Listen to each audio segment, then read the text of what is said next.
বলতে পারেন এই ছেলেটি পরিমণির কত নম্বর স্বামী? বিয়ে যদিও এখনো হয়নি দুজনের, তবে অবস্থার দৃষ্টে মনে হচ্ছে কদিনের মাঝে এমন সুখবর পাওয়া যেতে পারে বোধহয়। ঘটনার শুরু কয়েকদিন আগে দেওয়া পরিমণির এক ফেসবুক পোস্ট থেকে। সেই পোস্টে এক রহস্য বালকের সঙ্গে ঘনিষ্ঠ হয়ে তাদের অন্তরঙ্গ এক মুহূর্তের ছবি শেয়ার করেন পরি। ছবির ক্যাপশনে তিনি লিখেন, প্রেম ফিরে আসুক ভালোবাসা হয়ে। মূলত এই ছবি দেখার পর থেকেই পরীর ভক্ত দর্শকদের মাঝে জল্পনা শুরু হয় এক ব্যক্তির পরিচয় নিয়ে।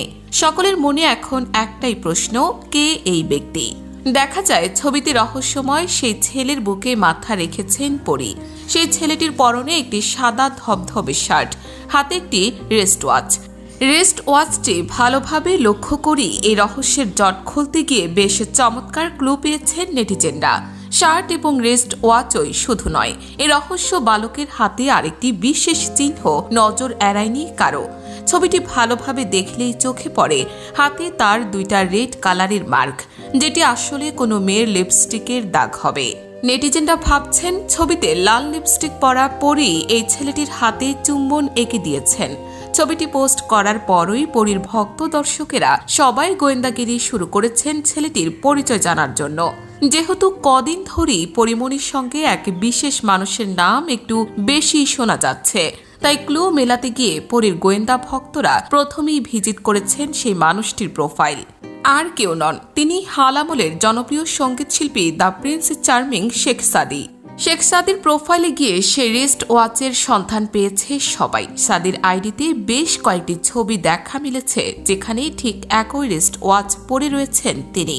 রেস্ট ওয়াচটি কোন ব্র্যান্ডের তা নিয়ে বিশেষ ধারণা পাওয়া না গেলেও নকশা এবং গঠন দেখে মোটামুটি নিশ্চিত হওয়া গেছে দুটি আসলে একই রেস্ট ওয়াচ।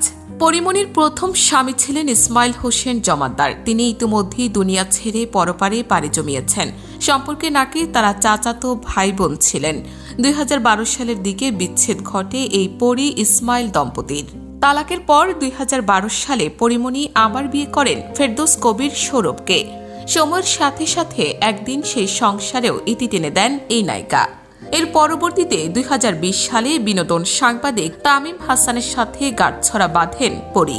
যথারীতি সেই ঘরটিও ভেঙে যায় এই নায়িকার। এরপর খুব অল্প সময়ের পরিচয়ে পরীর জীবন সাথী হন থিয়েটার কর্মী এবং ফিল্মের অ্যাসিস্ট্যান্ট ডিরেক্টর কামরুজ্জামান রনি। কামরুজ্জামান রনির সঙ্গে বিবাহ বিচ্ছেদের পর নিজের জীবনের সবচাইতে আলোচিত ঘরটি বাঁধেন জনপ্রিয় নায়িকা বিখ্যাত ফিল্ম অভিনেতা শরীফুল রাজের সঙ্গে। ভীষণ মিষ্টি এক সংসার জীবনের সূচনা করেন তিনি। এই সংসারটি দেশ জুড়ে ভীষণ আলোচিত ছিল। শরীফুল রাজের সন্তানের মাও হন নায়িকা। রাজ্য নামের ফুটফুটে এক ছেলের সন্তানের জন্ম দেন পরিমণি। কিন্তু ভীষণ দুর্ভাগ্যজনকভাবে সেই সংসারটিও ভাঙতে হয়েছিল তাকে। এরপর দীর্ঘদিন সিঙ্গেল থাকবার পর সম্প্রতি আবারও শেখ সাদিকে ঘিরে গুঞ্জন শোনা যাচ্ছে। পরিমণির ছেলে রাজ্যের সাথে বেশ কয়েকটি আবেগঘন ছবি ও ভিডিওতে দেখা গেছে এই গায়ককে। দর্শক মহলে চলমান এসব গুঞ্জন সত্য হয় কিনা এবার সেটি জানার অপেক্ষাতেই পরীর সকল ভক্তবৃন্দ।